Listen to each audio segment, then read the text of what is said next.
Bismillahirrahmanirrahim. Assalamualaikum warahmatullahi wabarakatuh.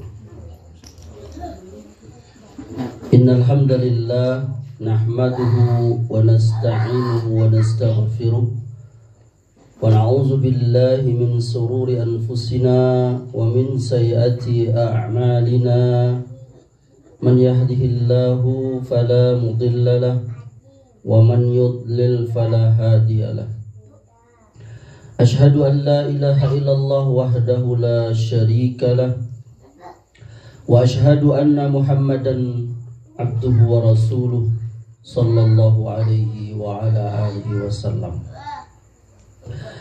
Ikhwan dan akhwat jamaah Majelis Taklim Baiti Jannati rahimakumullah, kita bersyukur kehadirat Allah Subhanahu wa Ta'ala yang telah memberikan kepada kita nikmat begitu banyak sehingga kita dapat melangkahkan kaki kita untuk thalabul ilmi di tengah kesibukan kita, terlebih lagi kesibukan manusia di malam Ahad ini.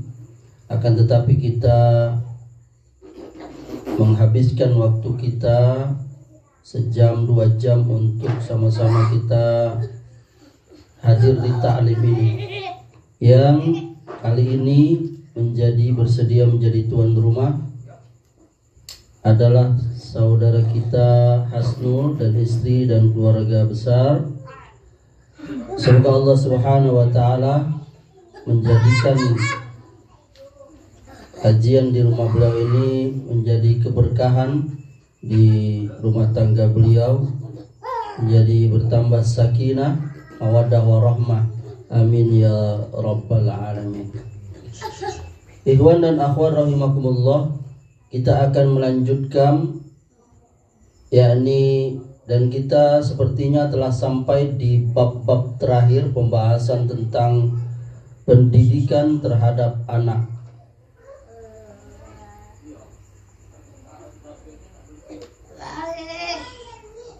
Salah satu cara Rasulullah sallallahu alaihi wasallam di dalam mendidik umatnya, wabil khusus pendidikan beliau kepada anak-anak, ialah dengan cara mencurahkan kasih sayang beliau sallallahu alaihi wasallam sedalam-dalamnya.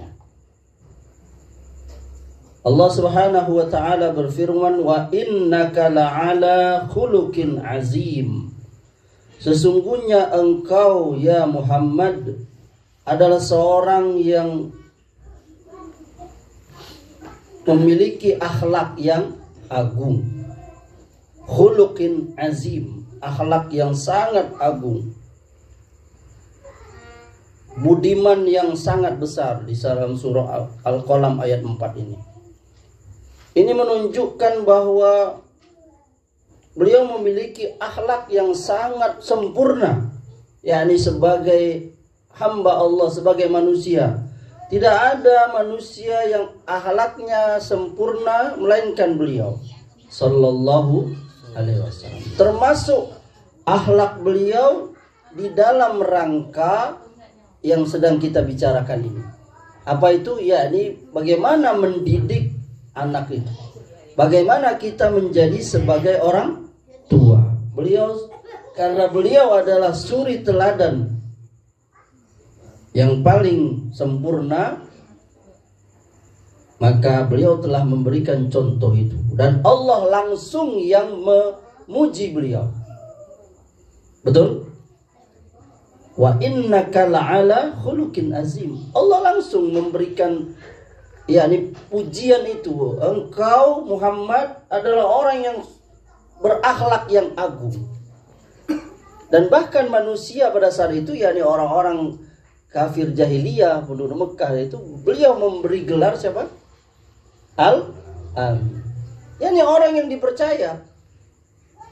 Ya enggak? Di saat orang itu dia dikasih dapat gelar loh, Al-Amin. Nggak ada orang di Mekah itu yang nggak percaya sama beliau. Mereka menitipkan apa? Barangnya, kepercayaannya kepada Nabi SAW apabila mereka pergi misalnya. Mereka menitipkannya. Nah, ini yang hilang dari kita itu. Kepercayaan itu, ya kan? Dan itu tidak didapatkan walaupun nama orang itu Amin. Nah, ada nggak namanya Amin sini? Maaf nih kalau tersinggung. Kalau Amri ada di sini. Karena ada orang yang namanya Amin, bahkan Al-Amin, tapi dia tidak dipercaya. Bahkan istrinya saja tidak percaya. Bahkan anaknya saja tidak percaya. Nah ini. Allah juga berfirman, laqad ja'akum rasulun min anfusikum azizun 'alaihi ma 'anittum harisun 'alaikum bil mu'minin raufur rahim.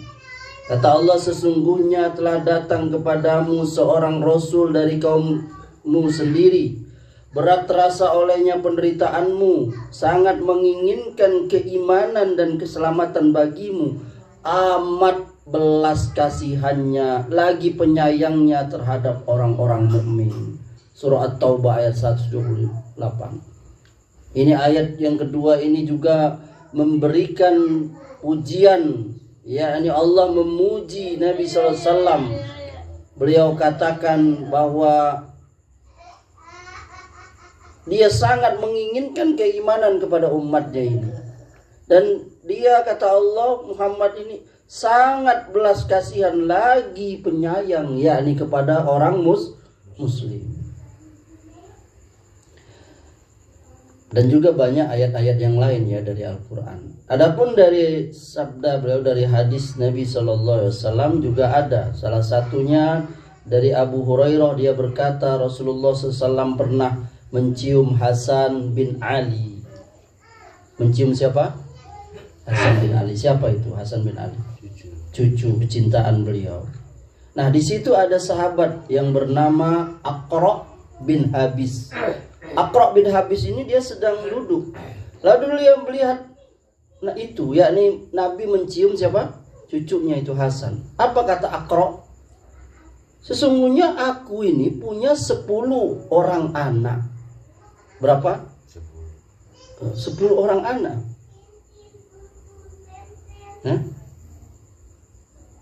Aku tidak pernah mencium seorang pun di antara mereka. Wah, lihat kan. Aqra tuh merasa bingung dia, ini Nabi Muhammad mencium cucunya. Lalu dia langsung menyeletuk, aku ini punya anak 10, tapi aku nggak pernah ada satu pun yang aku cium. Lalu apa kata Rasulullah SAW kepada Aqra? Sambil beliau memandang kepada Aqra, kata beliau, barang siapa yang tidak penyayang, niscaya dia tidak akan disayang.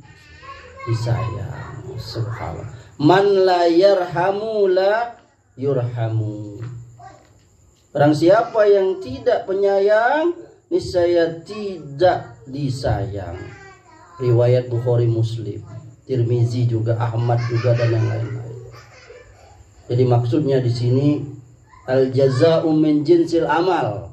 Balasan sesuatu itu sesuai perbuatan. Kalau Anda ingin disayang, Anda harus penyayang. Bagaimana Anda mau disayang orang kalau Anda sendiri tidak penyayang? Hadis yang kedua, ini dari Ibunda Aisyah, an Aisyah radhiyallahu anha qalat, Ja'a Arabiyyun ila Nabiy sallallahu alaihi wasallam faqala tuqabbaluna sabyana fama tuqabbaluhum. Faqala Nabiy sallallahu alaihi wasallam au amliku laka in naza'allahu min qalbika rahmata. Rawahul Bukhari wa Muslim. Dari Aisyah dia berkata, telah datang seorang Arab gunung kepada Nabi sallallahu alaihi wasallam. Lalu dia berkata, Arab gunung ini kalau kita ini orang dusun ya. Lalu dia berkata kepada Nabi sallallahu alaihi wasallam, kamu ini kayaknya biasa nyiumin anak-anak kecil. Padahal kami tidak pernah nyium anak kecil. Kata orang apa? Orang dusun tadi itu. Kemudian Nabi SAW berkata, apalah dayaku kalau Allah telah mencabut dari hatimu, yakni yang namanya kasih sayang. Nah, ini hadis riwayat Bukhari Muslim. Perhatikan ikhwan dan akhwat rahimakumullah. Dua hadis ini, ya, perhatikan ikhwan, akhwat ya. Dan juga hadis-hadis yang lain dan juga ayat tadi ya. Kita mengetahui bahwa menyayangi atau berkasih sayang ya kepada anak-anak kecil. yakni anak kecil secara umum. Wabil khusus kepada anak kita sendiri. Siapa lagi? Cucu kita sendiri, adik kita sendiri, keponakan kita sendiri, dan seterusnya. Misalnya apa, Iwan? Apa? Menciumnya, apalagi? Apalagi, akhwat? Memeluknya, apalagi? Menggendongnya, apalagi? Memangkunya, bermain, dan sejenisnya. Ini adalah termasuk sunnah Nabi Sallallahu Alaihi Wasallam. Jadi kalau antum melakukannya, antum dapat pahala. Antum Hasnul punya anak, antum ajak dia main, itu kita dapat pahala. Kalau antum niatnya mencontoh biar Nabi tadi itu. Apalagi anak kita sendiri. Ini masuk dari sunnah Nabi. Bahkan sebesar-besar sunnah Nabi, yakni menjalankan kasih sayang wabil khusus kepada orang-orang dekat kita, yakni orang yang kita cintai, anak kita, cucu kita, adik kita, ponaan kita, bahkan anak teman kita, anak tetangga kita. Yakni wabil secara umumnya itu, yakni anak-anak kecil. Bahkan tadi sudah dikatakan, hadisnya sudah kita dengar ya. Nabi SAW telah menjadikan alamat bagi, yakni alamat itu tanda ya, bagi seseorang bahwa dia tidak penyayang, dia bukan orang yang penyayang, atau orang minimal kurang kasih sayangnya kepada anak-anak. Apa itu? Apabila dia tidak pernah mencium anak-anaknya. Sama seperti siapa tadi? Sahabat Akro tadi. Atau sama seperti yakni orang Arab gunung tadi itu, yang dia terbengung-bengong melihat Nabi SAW menciumi siapa? Cucunya itu. Ya. Dan kan Nabi mengatakan kepada mereka, yakni itu sebagai tanda mereka tidak penyayang dan pengasih. Bahkan di hadis kedua tadi yang kita baca dari Ibunda Aisyah tadi radhiyallahu anha, itu sebagai bukti yakni Allah sudah mencabut apa? Hatimu dari rahmat, yakni dari kasih sayang. Lihat kata Nabi SAW tadi. Apa?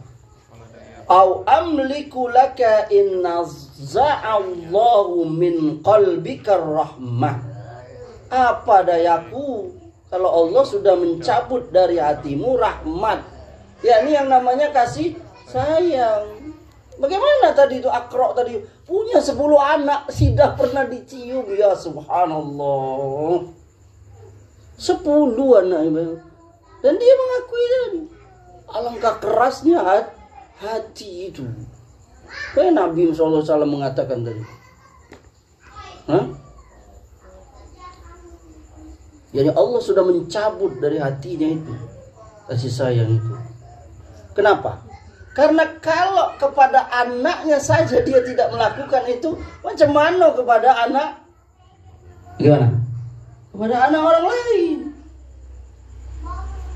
Kalau anaknya sendiri, kalau misalnya anak orang mungkin masih mending lah. Itu anaknya sendiri gitu kan. Coba bayangkan kalau anaknya sendiri dia nggak perlakukan seperti itu. Bagaimana anak orang lain? Ini baru urusan mencium anak. Bisa nggak antum bayangkan, Pak? Terbengong-bengong Aqra tadi, terbengong-bengong yakni Arab gunung tadi melihat Nabi SAW menciumi cucunya tadi. Baru soal mencium, belum yang lain loh. Lalu bagaimana kalau kita lihat sekarang, yakni orang tua sekarang, bahkan mungkin antum sendiri, anak sendiri, atau orang di sekitar kita, kita lihat perlakuan mereka terhadap yang namanya anak-anak itu. Wabil khusus, lebih istimewa lagi anak-anak yang masih di bawah usia tamyiz, 5 tahun ke bawah, yakni yang masih akalnya belum sempurna, belum ada akalnya. Bagaimana sikap mereka terhadap anak-anak itu, yakni sifat-sifat tercela. Apa contohnya itu yang akan memberi dampak buruk kepada sang anak itu, yakni terhadap pendidikannya, psikologinya, apalagi sifatnya, wataknya itu. Apa itu misalnya? Yang pertama, kaku. Berapa banyak orang tua kaku kepada anak yang kecil, nggak bisa dia tahu kaku. Antum tahu apa kaku itu? Nggak bisa nggak luas, nggak bisa bercanda dengan anak. Kaku kepada anak. Ya Allah, ini ibu-ibu, ada nggak ibu-ibu yang kaku kepada anaknya? Kaku nggak? Anak masih kecil gitu dong. 2, kasar.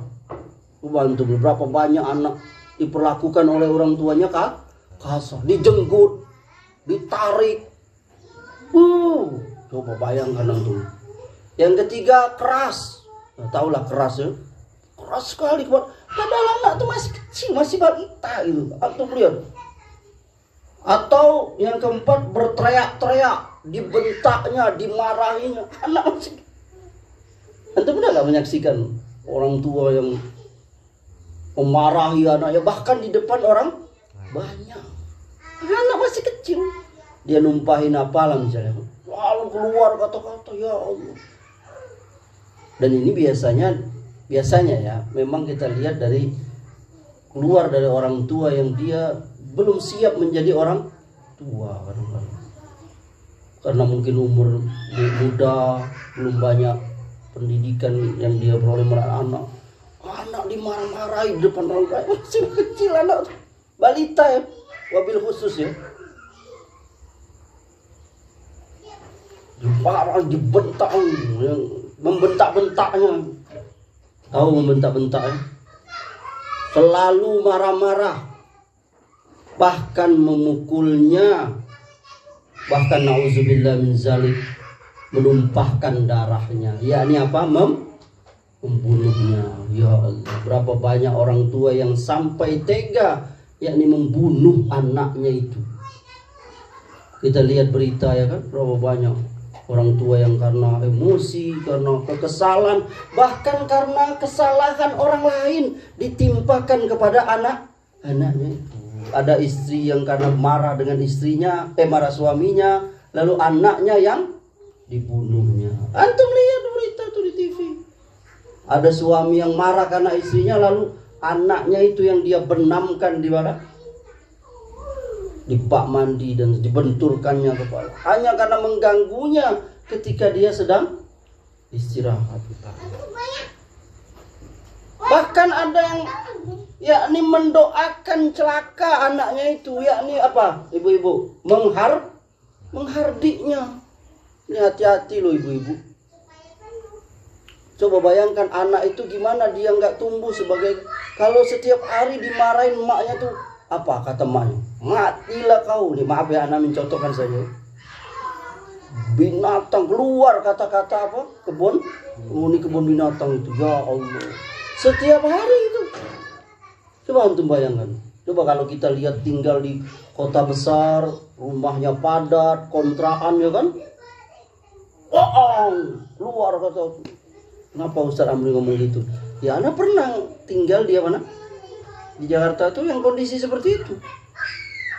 Yani kita melihat bagaimana orang-orang tua itu memarahi anaknya itu. Dan tanpa ada merasa apa? Salah. Padahal anaknya masih kecil.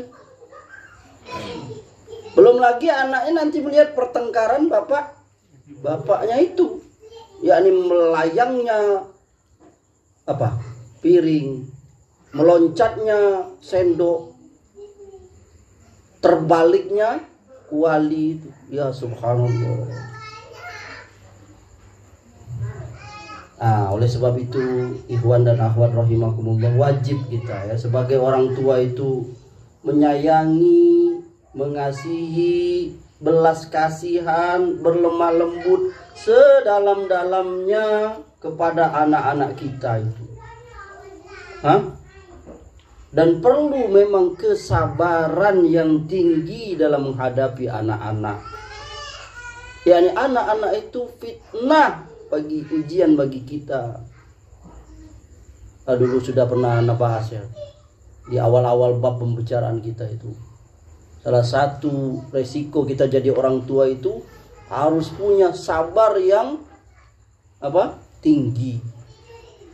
Rabbana afrik alaina sabrau. Kita berdoa, ya Allah anugerahkan kepadaku kesabaran. Sebagai suami kita harus bersabar menghadapi istri. Karena istri itu dia tercipta dari tulang yang bengkok. Kalau kita keraskan patah, kalau kita biarkan bengkok. Begitu pula anak, begitu pula istri. Dia akan bersiap terhadap suami, harus sabar. Karena sebagian suami dia punya ego yang tinggi karena dia merasa rijal, jadi pemimpin. Dan begitu pula nanti Anda akan punya anak. Yani semuanya itu fitnah, ujian bagi kita. Oleh karenanya itu semuanya itu harus kita jalani di atas syariat Rabbul Alamin. Agar apa, ikhwan? Agar terjadi keseimbangan ya dan keadilan antara perbuatan dan ucapan dan perintah dan larangan dan seterusnya. Itu harus syariat ya. Adapun orang yang tidak berjalan di atas syariat, perhatikan ikhwan. Apa tadi kita kembali bahwa semuanya itu yakni pendidikan terhadap anak itu harus berdasarkan syariat. Siapa yang tidak berdasarkan syariat, walaupun dia sangat sayang kepada anaknya. Ana ulangin. Siapa yang tidak berdasarkan syariat, walaupun meskipun dia sangat sayang kepada anak-anaknya, maka kita pasti akan mendapati atau melihat senantiasa dia menyimpang dari kebenaran. Yakni apa? Di dalam kasih sayang dan pendidikan ya yang tidak terbimbing dari sunnah Nabi Sallallahu Alaihi Wasallam. Ya.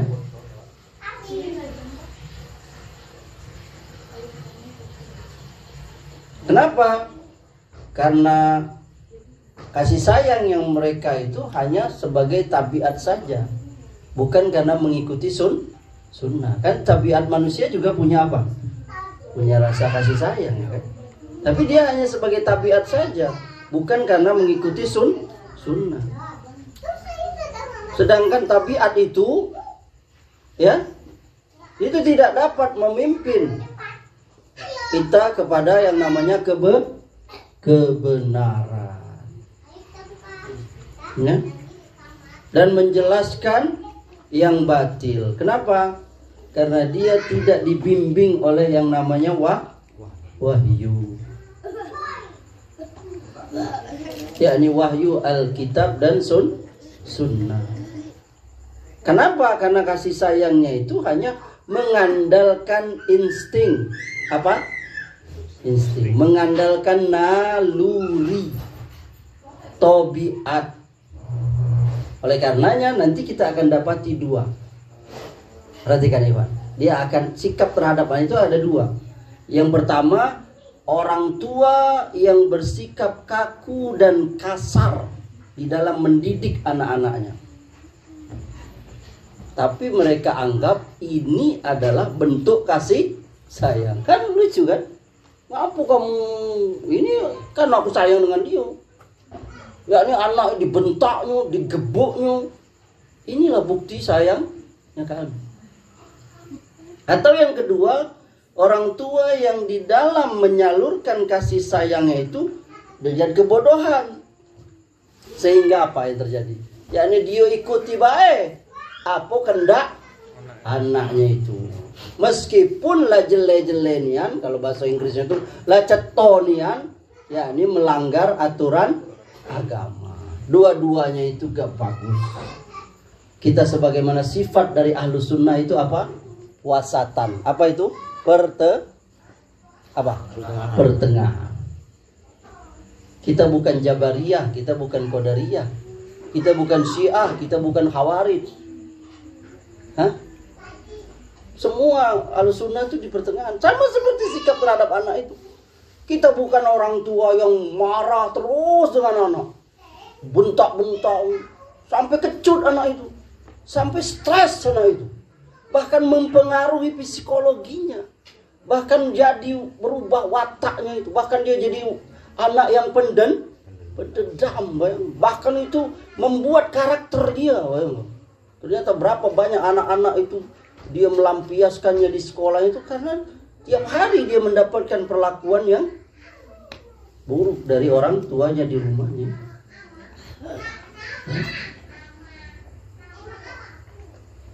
Atau sebaliknya tadi itu apa?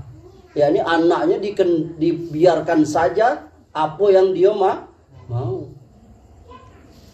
Anaknya baru mau 5 tahun dibelikannya, belilah motor, naiklah motor.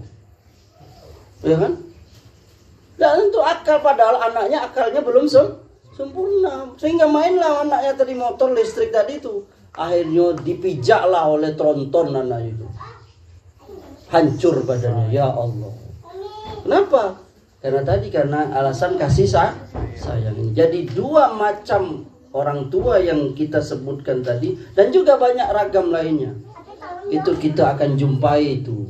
Bahkan mungkin saya dan antum sendiri ada termasuk di situ.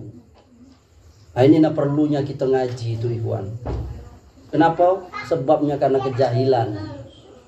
Maka kepada ikhwan yang belum menikah ini, maka kami sangat menganjurkan sekali, Anda perbanyaklah ilmu di dalam berumah tangga itu. Jangan anggap remeh. Bukankah Allah mengatakan, ya ayyuhallazina amanu qu anfusakum wa ahlikum nar. Jangan Anda perbanyaklah ilmu. Bagaimana cara mendidik anak, bagaimana menjadi suami yang baik, bagaimana menjadi orang tua, bapak yang baik. Penyebabnya apa tadi itu? Ya ini kejahilan. Kalau bahasa Inggris itu kebodohan. Atau ketidakpedulian terhadap aturan-aturan agama. Maka lahirlah anak-anak tadi yang keadaannya bahkan lebih buruk dari orang tuanya. Anak ulangi lagi.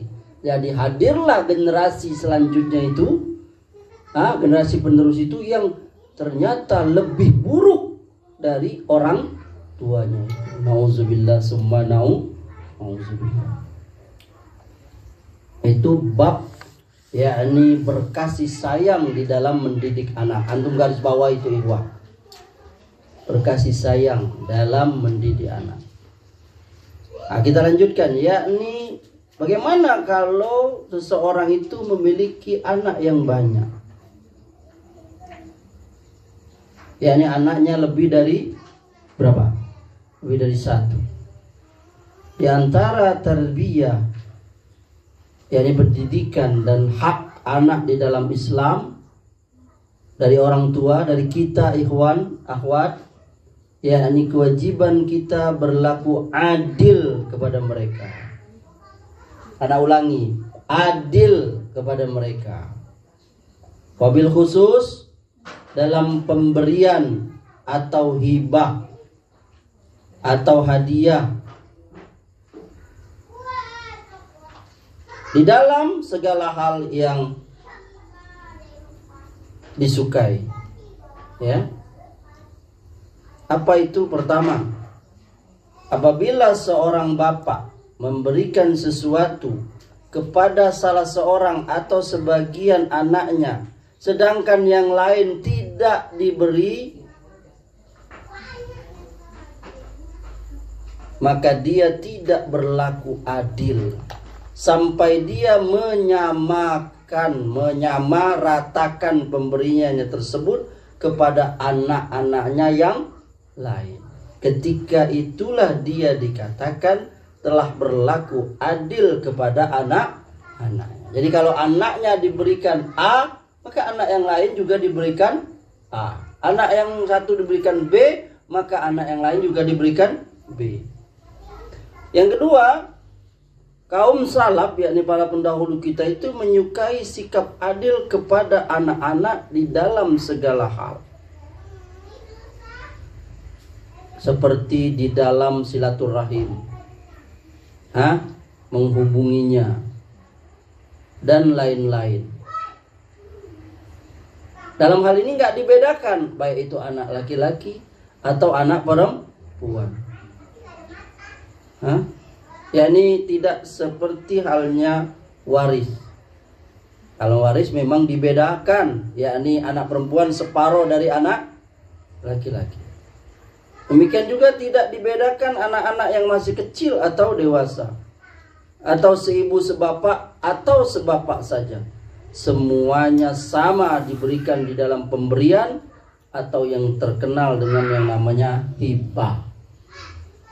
Itu sebagian orang tua dia nggak mau berkunjung pada anaknya karena anaknya ini miskin. Ada nggak? Karena dia miskin, anaknya udah datang deh.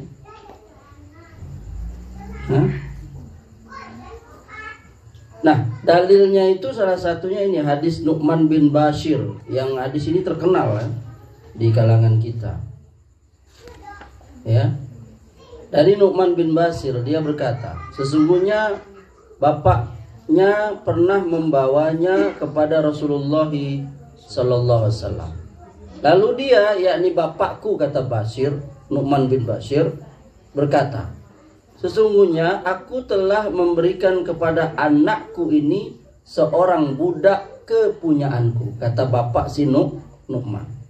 Maka Rasulullah SAW bersabda, apakah semua anakmu engkau berikan yang sama, yakni seperti ini juga, yakni dikasih budak? Maka jawab bapaknya Nu'man, enggak. Apa kata Rasulullah sallallahu alaihi wasallam? Ambillah kembali pemberian itu. Yakni Nabi melihat bapaknya ini tidak adil. Kok cuman dikasih ke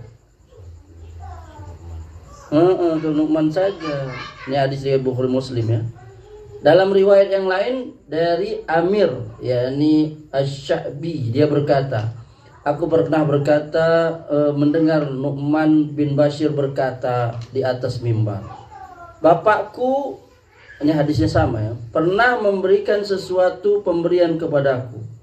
Lalu berkata ibuku Amroh binti Rawahah kepada bapakku, aku tidak ridho sampai engkau menjadikan Rasulullah SAW sebagai saksinya. Jadi ini lebih lengkap ya.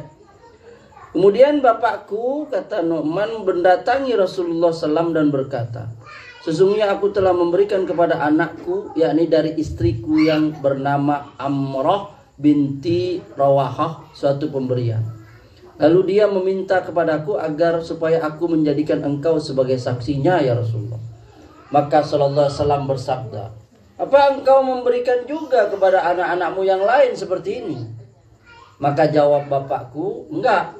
Apa kata Rasulullah SAW? Bertakwalah kamu kepada Allah dan berlaku adillah di antara anak-anak kamu. Nu'man berkata, lalu bapakku pun pulang dan mengambil kembali apa itu? Pemberian tadi, yakni budak itu. Hadis riwayat Bukhari Muslim. Dalam riwayat yang lain diterangkan Nabi SAW bersabda, la tushhidni ala jaurin. Jangan engkau menjadikan aku sebagai saksi atas sesuatu yang zalim. Riwayat Bukhari Muslim. Dalam riwayat yang lain sallallahu alaihi wasallam berkata, inni la ashhadu illa ala haqq. Sesungguhnya aku tidak bersaksi kecuali yang benar, yakni atas kebenaran. Riwayat Muslim. Dalam riwayat yang lain Nabi SAW berkata kepada Bashir, yakni ayahnya Nu'man itu, sukakah engkau bahwa mereka anak-anakmu berbuat kebaikan yang sama kepadamu? Jawab Bashir, ya. Beliau berkata, kalau demikian jangan. Yakni jangan engkau berikan kepada sebagian sedang yang lain tidak. Ini riwayat Muslim. Itu pelajaran banyak sekali Iwan dari hadis ini. Jadi kita juga sebagai anak boleh juga kita menegur dalam tanda kutip, yakni menasihati orang tua kita kalau mereka tidak adil. Paham maksud Anda ini? Ya, terhadap anak-anaknya. Yakni yang dia bisa berbuat adil itu udah Anda bilang tadi, pembagian harta, pembagian hibah, apalagi waktu tadi itu. Paham gak Iwan? Kalau pemberian hati nggak bisa kita. Mungkin ada di antara anak tuh yang dia lebih cenderung tuh nggak bisa. Sama seperti seorang laki-laki atau suami yang memiliki lebih dari satu istri, nggak bisa dia memberi adil mahabbah tuh nggak bisa. Paham nggak? Nah, begitu pula anak, barangkali kita nggak bisa membagi ada yang lebih kita, tapi tidak boleh diwujudkan ini dalam hal yang kelihatan. Zohirnya itu nggak bisa. Sampai kan lebih sayang dengan anaknya itu, nggak pernah anak yang siko tuh dijenguk. Dia ke situ aja. Kita perlu menasihati orang tua kita dengan cara yang baik. Mak, aku juga pengen di mama datang juga. Walaupun mama nggak nginap karena mama mungkin rumah kami kecil, nggak ada kamar. Paham maksud Anda nih, Bang? Antum perlu nasihat. Kecuali kalau anaknya tuh ridho, misalnya nggak apa-apa, mak di situ aja karena mbak mungkin lebih enak rumahnya, ya kan? Ada AC-nya mak di kamar, kalau di kami cuman ngontrak, paham nggak? Ya nggak apa-apa juga kalau dia ridho. Tapi kalau sekedar melihat, ziarah, berkunjung, maka itu harus nggak apa-apa kita. Ya ini itu hak kita. Selama kita menjelaskan kepada orang tua dengan cara yang baik. Mak, saya memang susah mak, tapi saya juga pengen dikunjungi mak. Apa saya harus jemput? Nggak apa-apa. Sebagai anak itu, ini pemberi pelajaran kepada ini. Lihat bagaimana Nabi SAW. Sukakah engkau kalau anakmu nggak berbuat adil kepadamu? Sukakah engkau kalau anakmu semuanya adil kepadamu? Suka, kata sahabat tadi. Nah kalau gitu kau juga harus berbuat adil kepada mereka semua. Yani sikap kita itu sama kepada anak kita itu. Nah ini berat Ikhwan. Kalau anak antum satu ya mungkin tercurah dia. Nah antum lihat aja nanti kalau jarak anak kita itu misalnya setahun 2 tahun tuh biasanya kakaknya itu akan cemburu. Ini kan rumah tangga ini ya. Gimana Iwan? Ahwat benar ya? Benar nggak? Kalau yang jaraknya setahun 2 tahun, kadang anak kita yang tua itu, yang kakaknya itu, dia belum selesai. Anak pernah melihat ada video rekaman CCTV di kamar itu. Yani seorang anak laki-laki kira usia 3 tahun lah. Emaknya itu tidur di samping adiknya itu yang usia baru belum setahun itu. Ketika emaknya itu tertidur dan adiknya tertidur, dia belum tidur, ditariknya karpet adiknya itu ke sampingnya. Lalu dia tidur di sebelah emaknya itu. Lihat. Anak ambil pelajaran, wah ini anaknya dia, kenapa dia masih pengen curah? Nah itu kita harus bersikap adil kepada. Sebagian anak tuh merasa ketika dapat adik dia merasa dimusuhi. Dia merasa karena kita tidak bisa mendidiknya dengan baik. Seolah-olah adiknya itu hadir menjadi bencana bagi dia. Kesengsaraan bagi dia, dibentak-bentak. Perasaan dulu waktu belum ada adik aku tidak pernah dibentak-bentak deh. Kok begitu ada adik aku dibentak tadi. Ya. Itu apa tadi? Ya ini di dalam hal Iwan berlaku adil. Tadi yang pertama tadi kasih sayang. Yang kedua berlaku adil. Kemudian yang ketiga, yakni pemeliharaan terhadap anak. Agama kita Islam telah mewajibkan memelihara dan mendidik anak-anak di dalam urusan agama mereka. Sudah kita jelaskan ya dahulu ya secara ringkas. Yakni agama mereka itu kita pelihara. Yakni mendidik mereka menjadi anak yang soleh. Bahkan caranya diatur. Bahkan rinci, anak itu perintahkan sholat usia 7 tahun. Dipukul dia dengan pukulan, yakni yang namanya mendidik. Kalau dia nggak sholat usia berapa? 10 tahun. Nah ternyata itu bukan hanya agamanya saja. Ternyata fisiknya juga itu harus dijaga. Ini pertumbuhan dia sebagai anak manusia itu dijaga. Bahkan ini menjadi asas agama kita. Islam yakni memelihara jiwa. Melihara jiwa, kehidupan manusia itu dijaga. Ini asas Islam. Menjaga kehormatan, menjaga agama, menjaga jiwa, termasuk menjaga jiwa anak-anak kita itu. Dia nggak boleh dihilangkan, nggak bisa dibinasakan, nggak bisa dibunuh, kecuali kalau syariat yang memerintahkannya. Dan ini pemeliharaan. Kenapa di dalam agama kita itu ada kisos, ikhwan? Walakum fil kisosi hayatui ya ulil albab la'allakum tattaqun. Bagi kamu apa yang kamu jalani, yakni hukum kisos, itu ada kehidupan wahai orang yang berakal agar kamu bertakwa. Antum tahu kisos? Yakni hukum bunuh bagi orang yang sengaja membunuh orang lain itu tanpa sebab yang dibenarkan agama. Itu ada di buku fikih ya. Kenapa Allah katakan tadi ada kehidupan di situ? Yakni demi menjaga darah nyawa kita. Karena kalau ada 1000 calon pembunuh, lihat, melihat saudara mereka dihukum bunuh karena membunuh, pasti mereka akan berpikir 1000 kali untuk membunuh orang. Buktinya apa? Buktinya sudah ada ancaman hukum bunuh saja, masih banyak orang membunuh. Apalagi dado itu. Di Saudi itu sudah tegak kisos itu. Antum lihat tuh, dipancung orang kalau terbukti dia dengan sah, benar, sengaja menghilangkan nyawa orang lain. Toh masih juga ada orang yang membunuh itu. Apalagi kalau nggak ada itu. Nah ini dengan harapannya bahkan berpikir lagi nih, kalau aku bunuh nih aku akan dibunuh. Jadi calon pembunuh itu merasa kepalanya itu, waduh, bisa kok pisah dengan badan aku nih ya. Apalagi pemeliharaan terhadap anak ya. Coba antum lihat tuh, Iwan, coba lihat di Quran antum tuh. Surah Al-An'am ayat 151. Janganlah kamu membunuh anak-anak kamu karena kamu miskin. Kamilah yang akan memberi rezeki kepada kamu dan kepada mereka. Ya, jangan takut masalah rezeki anak. Kata Allah, benar nggak itu? Coba lihat Al-An'am ayat 151, betul nggak? Al-An'am itu surah ke-6. Janganlah kamu membunuh anak-anak kamu karena kamu miskin. Kami yang akan memberi rezeki kepada kamu dan kepada mereka. Yakni kepada kita saja Allah yang ngasih. Betul?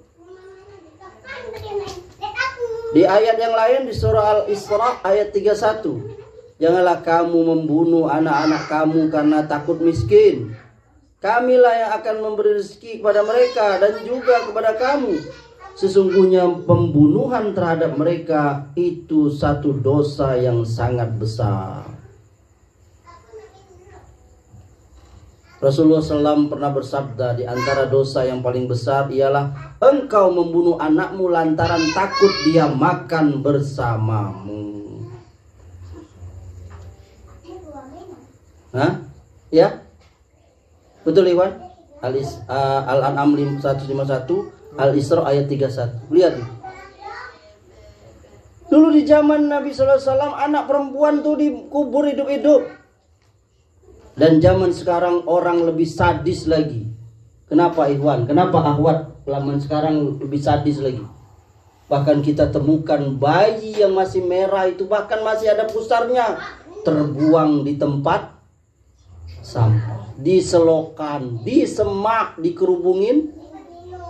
Ya Allah. Ada yang ditemukan masih hidup, diselamatin ada. Tuh, ada yang di WC umum. Coba lihat tuh gimana orang dan syaitan yang mana rahimnya lagi.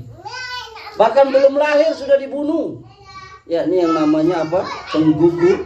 Pengguguran itu. Ya subhanallah. Oleh karenanya kita lihat Islam sangat menjaga itu. Oleh karenanya seperti di dalam peperangan itu nggak boleh bunuh anak-anak. Dari Ibnu Umar dia berkata telah ditemukan seorang perempuan terbunuh di dalam sebagian peperangan Rasulullah SAW. Kemudian Rasulullah SAW melarang membunuh perempuan dan anak-anak, yakni di dalam peperangan. Ini hadis Bukhari dan seterusnya. Jadi dari sini kita mengetahui bahwa anak itu dipelihara, Ikhwan. Jangan kita biarkan anak kita itu. Bahkan sebagian orang tua membiarkan anaknya itu, yakni berada dalam kebinasaan itu. Membuat mereka lapar sengaja ya. Bahkan ada yang menyentrum anaknya itu, ya Allah. Semoga Allah Subhanahu wa taala melindungi kita dari hal itu.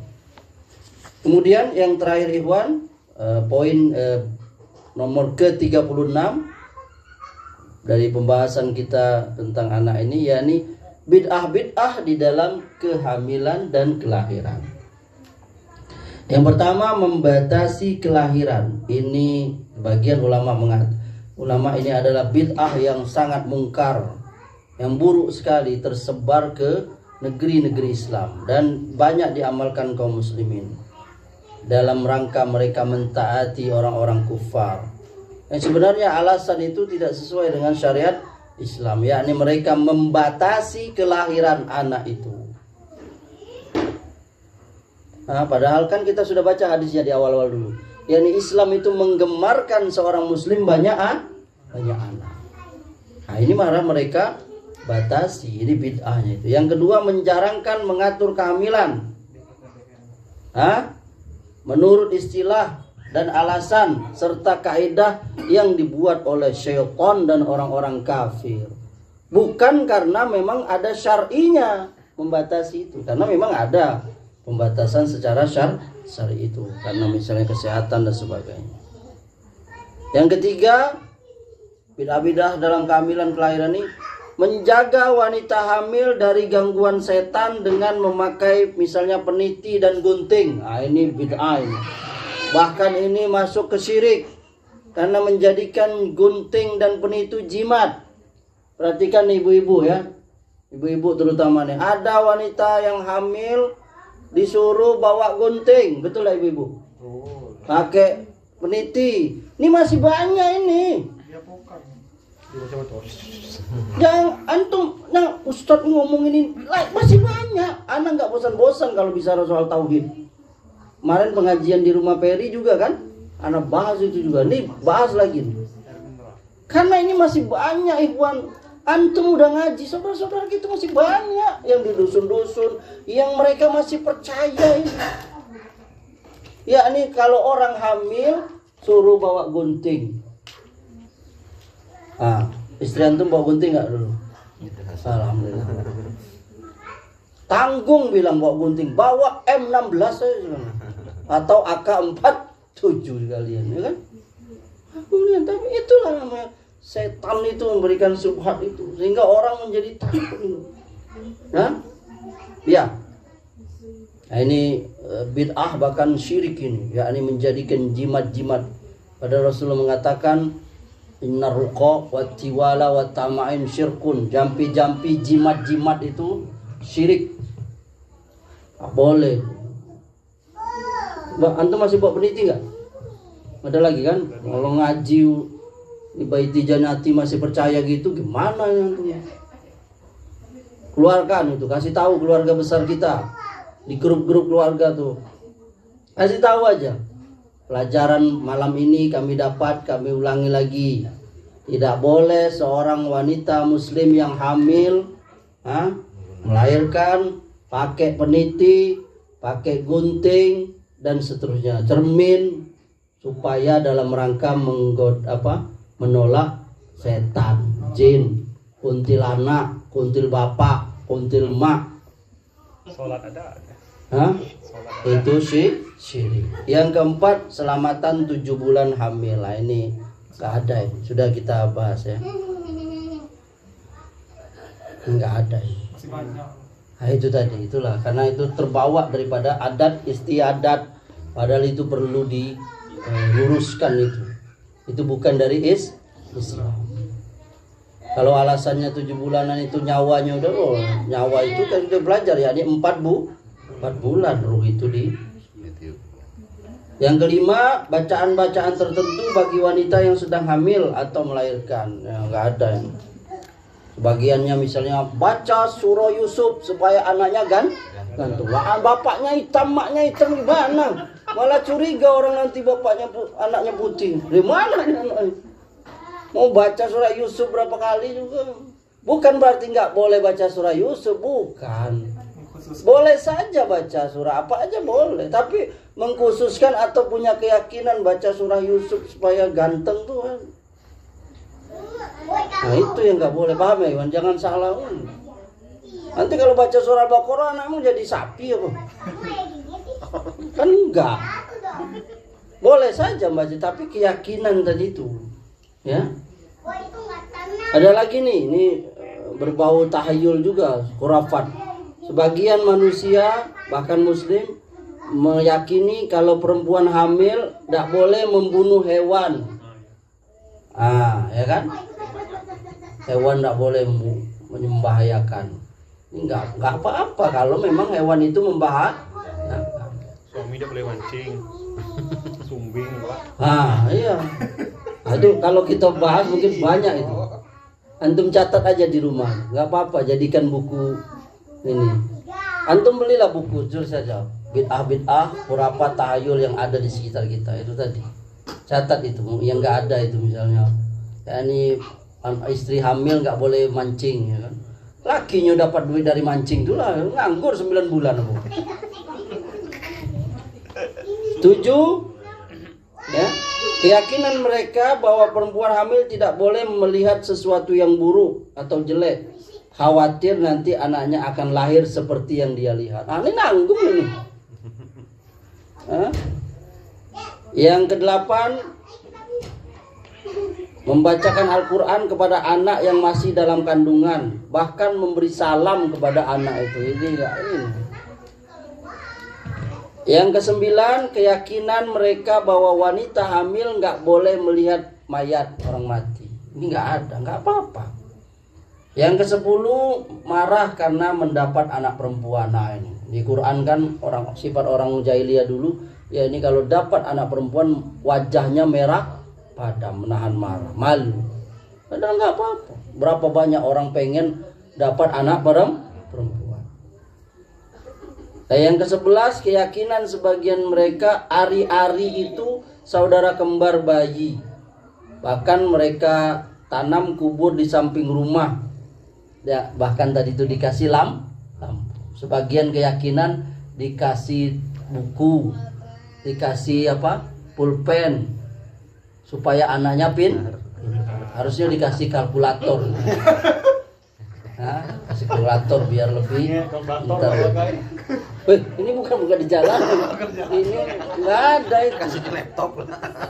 Cuma dikubur aja udah hari-hari itu. Ini sebagian tuh kan keyakinan itu. Di daerah Jawa tuh ada kan? Apa nama itu? Menanam kabar itu ditaruh apa? Dikasih lampu ya kan? Kasih lampu segala macam. Ini nggak ada itu ya. Termasuk juga akikah itu dengan upacara tahlilan itu nggak ada. Jadi mengkhususkan mencukur rambut akikah pada hari ke-40 itu juga nggak ada. Yang sunnah itu hari ke-7 sudah kita bahas. Azan dan qomat pada bayi ini juga hilaf para ulama. Azan dan qomat itu nggak ada ya. azan itu khilaf para ulama, dan kita memakai bahwa tidak, azan itu karena itu hadisnya lemah. Termasuk juga mungkin sebagian yang tersebar banyak, ini kita batasin aja ya, mengganti nama anak gara-gara anaknya sakit-sakitan. Itu sebagian punya keyakinan tuh, rubah anaknya tuh keberatan namo istilahnya kan. Itu sebenarnya nggak ada. Boleh jadi ada penyebab sakit ya. Anak juga baru melihat ternyata ada di keluarga itu anak itu sering sakit. Rupanya tuh di rumahnya itu ada apa? Semacam apa misalnya itu?